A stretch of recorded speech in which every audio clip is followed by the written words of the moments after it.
Hello everyone. So in this session we are going to study about the polygenic inheritance and pleiotropy. So actually we have to do this concept after the dihybrid cross. Next to the dihybrid cross we have started the sex determination. No problem. Before sex determination, the pleiotropy genes. This is the concept what comes after inheritance of two genes. So no problem. So polygenic inheritance. So this is the inheritance. What type of inheritance it is? Quantitative inheritance. So here it is based on the number of genes. It means in the previous cases, in the monohybrid cross, we learned one gene, one character. But in the dihybrid cross, two gene, two character. Two gene controls the two characters, like that we studied. But in the polygenic inheritance, this inheritance it is holding number of genes. It means one character is controlled by two or more genes. For example, we can understand the polygenic, the name itself saying polygenes, two or more genes. Two or more genes are inheriting from one generation to next generation. So if we give one example for this, we have like in human beings, not all the human beings are tall, not all the human beings are short. We have an intermediate range in between tall and dwarf. What do you call these intermediate height which is seen in humans? What we can call these intermediate? Which genes are controlling these trait? One thing. One more is skin color in humans. So the skin color, few of human beings, they have dark skin color, few of them are having light skin color and whitish we can call, and a few of them are known as albinos. So the skin color, it is one trait, one character, but it is controlled by two or more genes. So these two examples we are going to study in the polygenic inheritance. Polygenic inheritance or quantitative inheritance, where one trait is controlled by two or more genes. For example, skin color in humans. Skin color in humans, like we have two colors. Suppose two or more, we already told like two or more genes, right? I'll write three genes here which is controlling the skin color in humans. For example, I am taking here capital A, capital A, capital B, capital B, capital C, capital C. So we have 6 dominant genes, 6 dominant genes.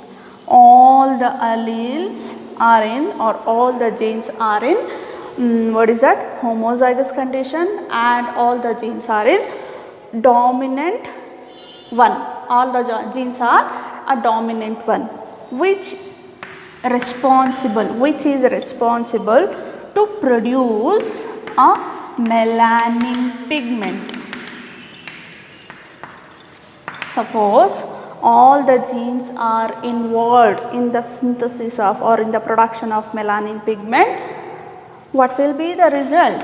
The result, or in the offspring or the individual, will be having a dark skin color.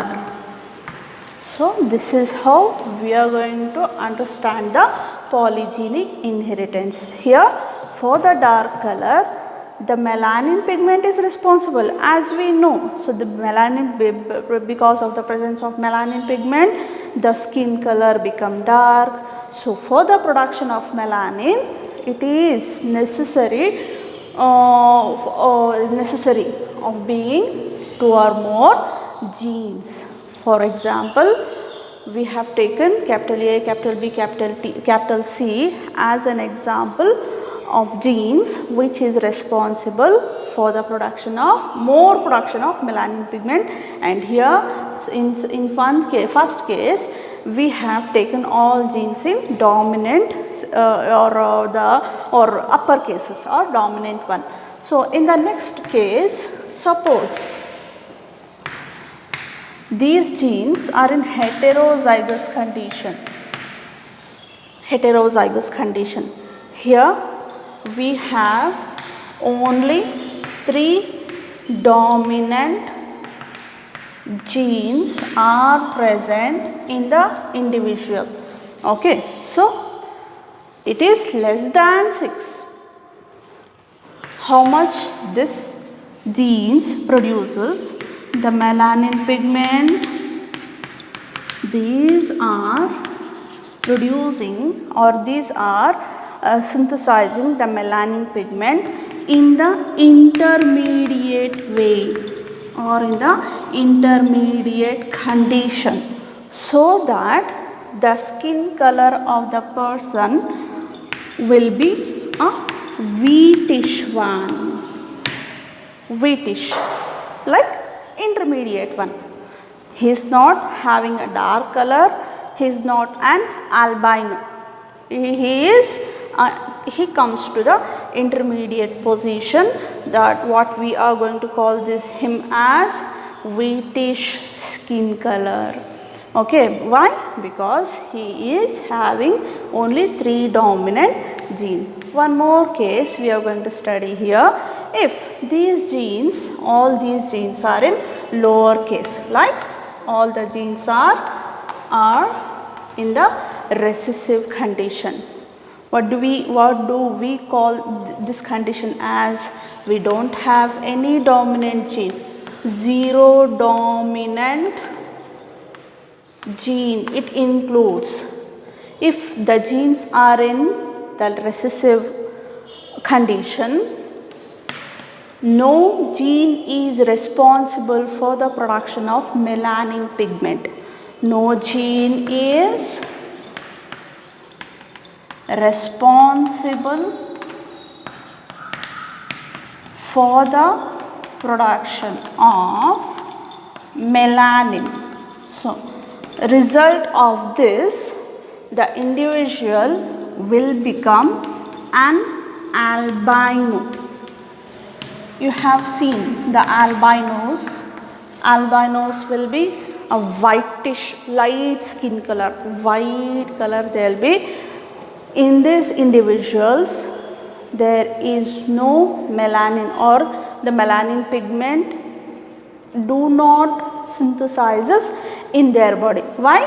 Because the genes are not there. The genes are not, there is no single dominant gene is responsible for the production of melanin. So likewise, we study about the polygenic inheritance, which is based on the, what is that, poly or quantitative inheritance, or it is based on the number of genes.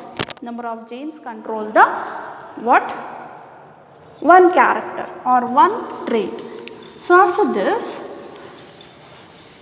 one more concept we have after the polygenic inheritance.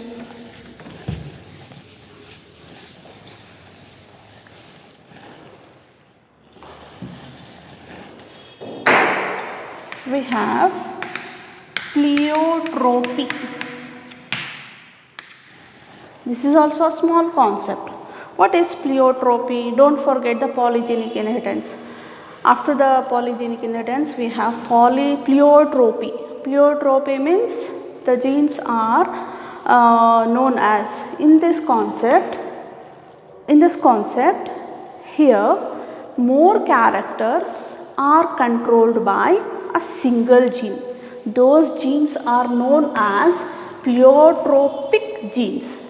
Okay, but in the first case, in the polygenic inheritance, many genes, one character. Pleiotropy, many character, one gene. Okay, so we'll start with the example first. So like example is phenylketonuria. I am starting with the example first. Phenylketonuria, this is one disorder. Okay, so why this disorder occurs? Because, listen to me carefully, the gene responsible to code for an enzyme known as phenylalanine hydroxylase. This enzyme is not producing the, what is that for this, the mechanism. The enzyme fail to synthesizes. Why? This enzyme is not at all synthesizing or producing. Why? Because the gene which is responsible for the production of phenylalanine hydroxylase, this gene got mutated. Because of that, this enzyme is not at all producing. When this enzyme fails to produce in the human being, that results in the what results? That results in the formation of this kind of disease or disorder known as phenylketonuria. How come we know we are suffering from phenylketonuria? How we can consider our genes are failed to produce this enzyme known as phenylalanine hydroxylase?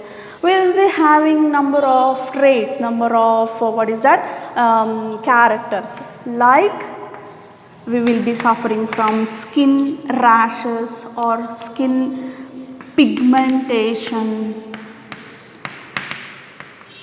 or suffering from hair fall or mental retardation. So these are all the symptoms, but in this case we used to consider this as one character or one trait. This is one trait and this is one trait. Number of traits controlled by one gene, but that gene is got mutated, failed to synthesize the enzyme. Because of the lack of enzyme, the individuals are suffering from the disease known as phenylketonuria. In this disease, the individual will be suffering from skin pigmentation or skin rashes, hair fall and mental retardation. So this you have to remember. Polygenic inheritance and pleiotropy, they both are important from the point of examination. While discussing the questions, I'll tell you to write about these all. Before that, I'll give you the PDF notes. First follow the notes, later you answer the questions, so that you will become thorough in this chapter. Thank you.